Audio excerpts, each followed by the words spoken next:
بخاری شریف میں حدیث ہے، قاضی ایاز مالکی رحمۃ اللہ علیہ نے بڑی تفصیل سے لکھی ہے، راوی حضرت انس بن مالک ہیں۔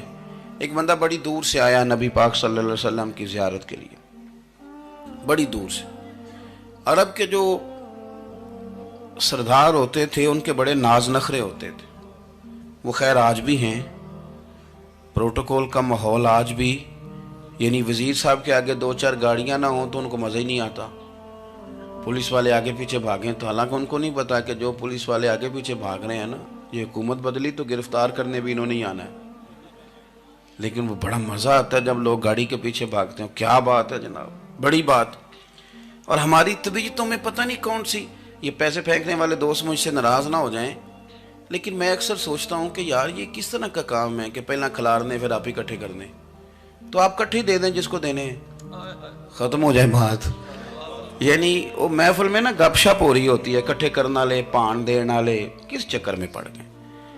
حضور غوث اعظم رضی اللہ تعالیٰ عنہ کی محفل میں شیخ یحییٰ نجار آیا کرتے تھے تو وہ کہتے تھے کہ ہم وہاں گنتے تھے آج کتنے بندوں نے توبہ کی، تو ہم سے گنے نہیں جاتے تھے، اتنے لوگ توبہ کرتے تھے۔ بزرگوں کی محفلوں میں توبہ کرنے والے گنے جاتے تھے، ہماری محفلوں میں پیسے گنے جاتے ہیں اور وہ پرچیاں دی جاتی ہیں۔ ایسا نہ کریں، اس سے گھٹن پیدا ہوتی، اور پھر جو نوٹوں والے ہوتے ہیں وہ فرنٹ سیٹوں پہ آ جاتے ہیں۔ بہت سارے غریب سوچتے ہیں کہ میرے پاس بھی اگر کرارے نوٹ ہوتے تو میں بھی آگے ہوتا۔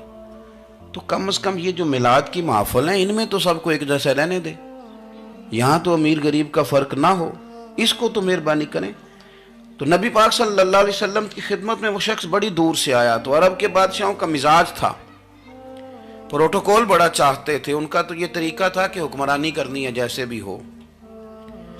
اگر کسی غلام نے دھوپ میں بندھا رہ گیا، اونٹ اور چھاؤں میں نہیں باندھا تو درے مارتے تھے، اور اگر اس نے کھول کے باندھ دیا تو پھر بھی مارتے تھے، کہتے تھے اتنا سیانہ ہو گیا تو نے پوچھا ہی نہیں، خود بخود ہی باندھ دیا۔ وہ شخص حضور کی بارگاہ میں آیا اور بہت سارے لوگوں کے پاس کیونکہ وہ جاتا تھا اپنے سربراہ کا پیغام لے کے، تو وہ کانپ رہا ہے جب حضور کی بارگاہ میں گیا، ڈر رہا ہے۔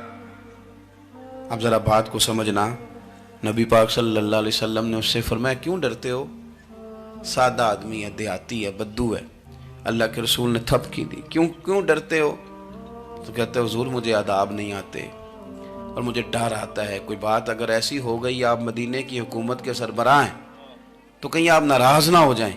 حضرت انس بن مالک فرماتے ہیں بات کہاں کی تھی پہنچ کہاں گئی، جب اس نے یہ کہا نا کہ آپ تو حکومت کے سربراہ ہیں، کہیں کوئی غلطی نہ مجھ سے ہو جائے، تو نبی پاک کی آنکھوں میں آنسو آ گئے، حضور رونے لگے، اور نبی پاک صلی اللہ علیہ وسلم فرمانے لگے نہ بھائی تو کسی حکومت کے سربراہ کے پاس نہیں آیا، نہ تو اس بیٹے کے پاس آیا ہے جس کی ماں گوشت کے خشک ٹکڑے کھا کے بھی گزارا کر لیتی۔ میں تو ایک غریب ماں کا بیٹا ہوں۔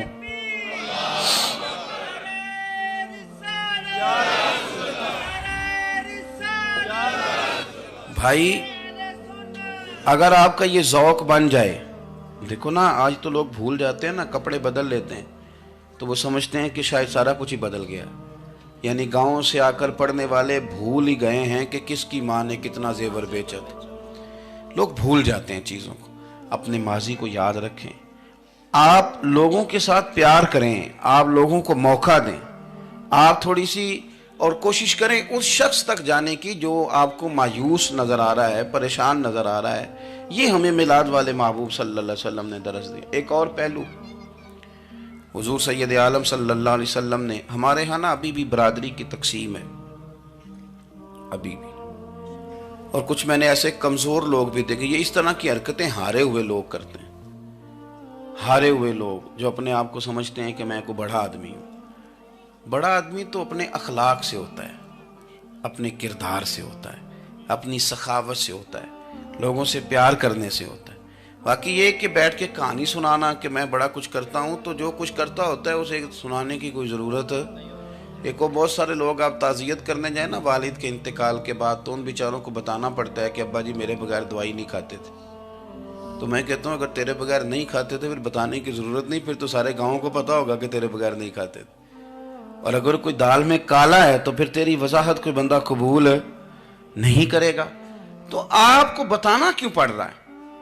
اور آپ بار بار اس بات کا ذکر کیوں کر رہے ہیں کہ ہم بہت بڑے قبیلے کے ہیں؟ صاحب اگر آپ بڑے قبیلے کے ہیں تو پتہ ہوگا سارے علاقے کو آپ کتنا لوگوں کا خیال کرتے ہیں، آپ کس قدر محبت کرتے ہیں، آپ کا انداز کریمانہ کس طرح کا، پھر آپ کو بتانے کی کوئی ضرورت نہیں ہوتی، پھر خود بخود خبر ہوتی ہے۔ حضرت سیدنا ابو ذر غفاری رضی اللہ تعالیٰ عنہ، قبیلہ بنو غفار ایک بڑی شاخ تھی قبیلوں میں سے، جو لوگ اس زمانے میں مالدار قبیلوں سے تعلق رکھتے تھے ان میں سے ایک بڑا نام تھا۔ ساری زندگی چودراہٹ کی، لیکن میلاد ایک انقلاب کا نام ہے۔ میں میلاد منانے والے دوستوں سے گزارش کرتا ہوں کہ آپ ہر سال میلاد منائیں، اور ہر سال میلاد کے بعد آپ تھوڑے بدل بھی جائیں، یعنی تھوڑے سے بدل جائیں۔ کچھ لوگ کہیں یار یہ داڑھی میں نے 12 ربیع الاول والے دن رکھی تھی، یہ میری میلاد والی داڑھی ہے، اور داڑھی رکھیں بھی نبی پاک کی مرضی کی۔ کس کی مرضی کی؟ نہ ناراض ہو جائے جی میں ٹور چلا، بس کس مرضی کی جی؟ اپنی مرضی کے نہیں۔ داڑھی کا وزن کو نہیں ہوتا کہ پوری مٹھی رکھیں گے تو آپ کو کوئی دقت ہوگی، کوئی وزن نہیں، پوری رکھیں، جو حضور کا طریقہ مبارکہ ہے جو ہمیں ملتا ہے اس پر آپ توجہ فرمائیں۔ تو میں جو بات عرض کرنے جا رہا ہوں وہ میلاد انقلاب ہے۔ حضور سید عالم صلی اللہ علیہ وسلم کی بارگاہ میں آنے سے پہلے لوگ کچھ اور ہوتے تھے، اور یہاں سے ہو کے جاتے تھے تو پھر ان میں تبدیلی آتی تھی۔ میں سارا دن کرامتیں سناؤں نا کسی کو اپنے پیر صاحب کی اور اپنے گھر میں بھی کہ میرے حضرت بڑے، میرے استاد بڑے، لیکن بیوی کے ساتھ اگر میں ترش لہجے میں بات کروں گا تو وہ کہے گی یہ سکھاندے نے تینوں پیر صاحب، دوست کہیں گے یہ سکھاتے ہیں آپ، تو آپ کی کہانیاں نہیں چلتی، آپ کا کردار چلتا ہے۔ حضرت ابو ذر غفاری رضی اللہ تعالیٰ عنہ فرماتے ہیں چونکہ میں چودھری تھا، سیدنا بلال حبشی رضی اللہ تعالیٰ عنہ کے پاس میں بیٹھا تھا، کسی بات میں بات آگے بڑھی اور بڑھتے بڑھتے بات شکرنجی تک چلی گئی، رائے کے اختلاف نے باتوں میں تلخی پیدا کر دی، اور جب تھوڑے لفظ اور تیز ہوئے تو میں نے انہیں کہہ دیا چپ کر، تو ابشن کا بیٹا ہے۔ کس کے بیٹے تھے حضرت بلال؟ کہتے ہیں جب انہوں نے مجھے کہا تو میرا دل بڑا ٹوٹا، لیکن میں نے ارادہ کیا کہ میں نے حضور کی بارگاہ میں نہیں عرض کرنی، اب ہر بات کی ہم حضور کی بارگاہ میں شکایت کریں۔ لیکن میں جا کے مسجد میں بیٹھا اور جب سرکار آئے نا، ارادہ نہیں تھا کہ عرض کروں گا، لیکن حضور کا چہرہ دیکھا تو دکھ میرا خود ہی تازہ ہو گیا۔ رونے کا بھی تو تب ہی مزہ آتا ہے نا کوئی اپنا ملے تو۔ فرماتے ہیں کہ میرے آنسو نا بغیر اختیار کے چھلک پڑے اور میں کھل کے روئے، کھل کے۔ قربان جاؤں محبوب کے بھی حضور نے پاس نہیں بلایا، بلکہ نبی پاک اٹھ کے خود میرے پاس آئے اور مجھے کندھوں سے پکڑ کے سینے سے لگایا، اور جب میں کھل کے رو لیا تو حضور میرے آنسو پوچھنے لگے۔ کچھ شعر ایسے ہوتے ہیں جو کسی نے کہے ہوتے ہیں، اور کہنے والا جو ہوتا ہے وہ صاحب حال ہوتا ہے، تو اس میں کچھ خوبصورتی زیادہ ہی ہو جاتی ہے۔ ایک پنجابی کے شاعر ہمارے گجرات میں گزرے، بزرگ تھے، ان کا ایک شعر ہے، وہ کہتے ہیں ایک واری میری آنکھیاں چوں انہوں نے اتھرو پونجے سن، ایک واری میری آنکھیاں چوں انہوں نے اتھرو پونجے سن، ہن تے چسکا پہ گیا رونے دا۔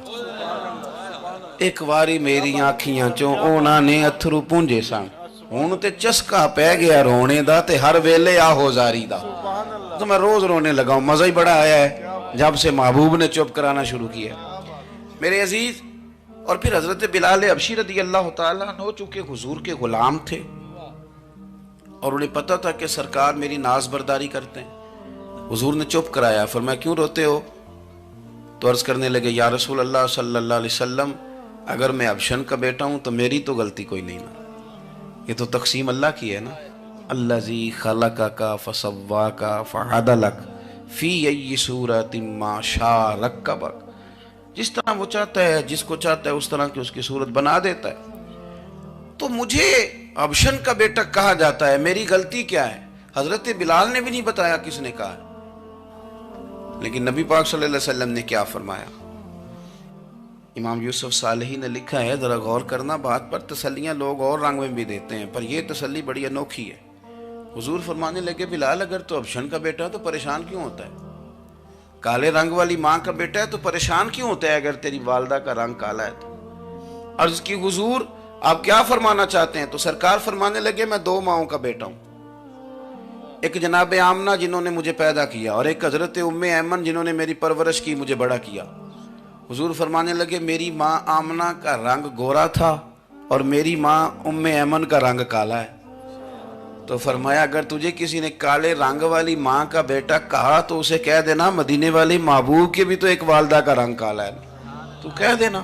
حضرت بلال کہتے ہیں کہ وہ اس طرح کی تسلی تھی، طفل تسلی ہے نہیں جس طرح کی ہمیں دی جاتی، وہ اس طرح کی خوبصورت تسلی تھی کہ اس کے بعد میرا دل ایسا ٹھنڈا ہوا، پھر کسی کا تانا نہیں رہا، پھر کسی کی تکلیف نہیں رہی.